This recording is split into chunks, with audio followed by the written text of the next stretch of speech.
শিবালিক পার্কের 949 নম্বর এলপি স্কুলের পাশের 4 কাঠা জমি ভূ মাফিয়াদের অবৈধভাবে দখলের চেষ্টা প্রতিবাদ জমি মালিকের।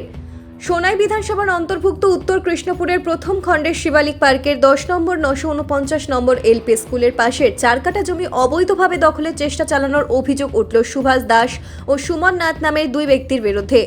শনিবার এক সাংবাদিক ডেকে জমির মালিকরা জানান, বৈধ নথিপত্র থাকা সত্ত্বেও শামছানাল কাদির লস্করের ছোট ভাই ও কাদির লস্কর দুই ভাইয়ের পৈতৃক 4 কাঠা জমিকে দখল করার বিভিন্নভাবে চেষ্টা চালিয়ে যাচ্ছেন সুভাষ দাস নামের জমি দালাল ও সুমন দাস নামের ভূমাফিয়া। সরকারি নির্দেশকে বুড়ো আঙ্গুল দেখিয়ে জমিটি দখল করার বিভিন্নভাবে কলা কৌশল অবলম্বন করে যাচ্ছেন বলে অভিযোগ তোলেন। জমি মালিক শামছানাল কাদির লস্কর বলেন, তিনি বিগত কয়েক বছর তিনি বিএসএফের জওয়ান হিসাবে কর্মরত থাকাকালীন দেশের বিভিন্ন জায়গায় থাকতে হতো। সেই সময় ওনার পিতা ও মাতা জমিটিকে দেখে রাখতেন ও সরকারি খাজনা নিয়মিত প্রদান করতেন। কিন্তু পিতামাতা প্রয়াত হওয়ার পর চাকরিতে অবসর গ্রহণ করে ঘরে ফিরে আসেন। এরপর তিনি দেখেন সেই 4 কাঠা জমিটি দখল করার চেষ্টা চালাচ্ছে জমি দালাল সুভাষ দাস সুমন নাথ নামের এক ব্যক্তিকে অবৈধ নথিপত্র বানিয়ে দখল করার চেষ্টা করে যাচ্ছেন বিভিন্নভাবে। এমত অবস্থায় তিনি আইনের দ্বারস্থ হন এবং এই জায়গাটিতে আইনগতভাবে 145 নম্বর আদেশ জারি রাখা সত্ত্বেও সুভাষ দাস জমিটি দখলের চেষ্টা করে যাচ্ছেন।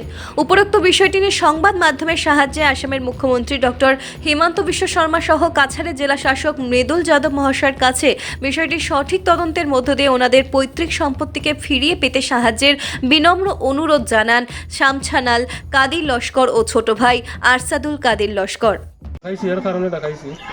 যে আমার নাম আরশাদুল কাদির লস্কর, তবে ডাকে আমার উজ্জ্বল।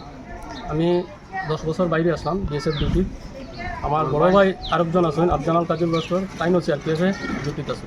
তো আমরা বাইরে আসলাম। এ আসিল আমার ছোটো ভাই শামছানাল কাদির লস্কর, সজল ডাকুন তারে, এ সৌজিত আছে। আমরা বাইরে থাকতাম। আমরা বাবা মারা গেছেন, মা মারা গেছে। এই জায়গাটা আমরা এখানে লোকে আমরা 13 ফুট পাশে 4 কাঠা জায়গা, ঠিক আছে। তো আমরা এই দিকে খুব কম হবে এটা খালি জায়গা রাখা। সে সমঝাইয়া দিছে সুভাষ দাস করি একজনে, আমি জানি না আবার বিক্রি করে দিয়ে সুমন নাথ করি একজন। এই জায়গার সঙ্গে ওই জায়গাটা বিক্রি করছে, এই জায়গার সঙ্গে এই জায়গাটা ঢুকাইয়া সমঝাইয়া দিলেছি, ঠিক আছে। আমরা তো খবর পাইয়া যখন দেখছি কেন সাফ সাফাই চলে, তখন আইয়া অবজেকশন করছি। তখন তো এইরকম অবজেকশন হয় না মুখর মাঠ। তখন আমরা 45 করছি, 45 করি রাঙ্গিকাড়ি আউটপোস্টে আইছি। এটা থানার লিসাই এটা ভেরিফিকেশন করিয়ে নিছি। এখন রিপোর্ট দিত, এখন থানায় রিপোর্ট দিত, কোর্ট থেকে সেটেলমেন্টটা যাইতো, এই সিস্টেমে আইতো, মানে আইনে আইতো। এখন মানে কালকে থেকে এটা বলছে, বেটাই কইছে শুনছি এটা যে জোর দখল করিয়া এটা ঢুকাই দিত, পিলারিং করতো। যার কারণে আপনারা আমি দেখাইছি যে আপনারা দেখে যান এটা তো খালি জায়গা, ঠিক আছে। আমি দরখাস্ত যে দাগ ফাটা নম্বর যেটা আমরা 64 নম্বর পাট্টার 253 দাগ আছে, 43 নম্বর পাট্টা 254 দাগ, এই দাগে আমরা 4 কাঠা জায়গা আছে, ঠিক আছে। উচিত বিচার চাই যে আমরা যে মানে দলিলের জায়গাটা আরেকজনের জোর জবরদস্তি করে দখল করে লইয়া যায়, ঠিক আছে।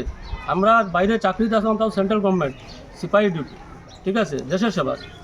সেখানে থাকতেও যে আমরা জমিন যখন আরেকজন দখল করিয়া লইয়া যায় দিয়া, তো দলিল কোনো মাইনে রাখে না। হ্যাঁ, এই যে কাগজটা কোনো মাইনে, আসাম সরকারের কাছে, ডিসি মহোদয়ের কাছে, এসপি স্যারের কাছে যে আমার বিশেষ অনুরোধ যে আমার জায়গাটা যে আমি পাইতাম, এর লাগিয়া মানে আইনত যত কিছু করা লাগে আমি এটা রাজি আছি। আর আমারও সাপোর্ট করতাম যে হে এইরকম কিছু করতে পারে না, বুঝল যে এসপি স্যারের কাছে, ডিসি স্যারের কাছে আর আসাম সরকারের কাছে যে আমার জায়গাটা আমি পাইতাম। আমার মাফিয়ার হাত আছে, এটা ল্যান্ড মাফিয়া। এই যে সুভাষ দাস যেটা যে এটা ল্যান্ড মাফিয়া, হে জমিন কিনছে, হে কার জমিন কিনছে না কিনছে এটা দেখে কিন্তু আসিল। তো তুমি কিনছো, তুমি ঠিক আছে, তুমি যেটা কিনছো আমার জমিনটা তুমি এখানে জোর দখল করে লাও। আমি মুখ্যমন্ত্রী স্যারের কাছে অনুরোধ জানাই আর যে আমার যে এই যে বিষয় যেটা যে আমার যে জমিনের ইয়েটা, এটা আইন সহি তদন্ত করিয়া আমার এটা মানে ডিমার্কেশন হোক আর যে কোনোভাবে হোক আইনত জেলা বাইরে আমারটা বাইর করিয়া দেওয়ার লাগিয়া এটা আমরা স্যারের কাছে অনুরোধ। হেমন্ত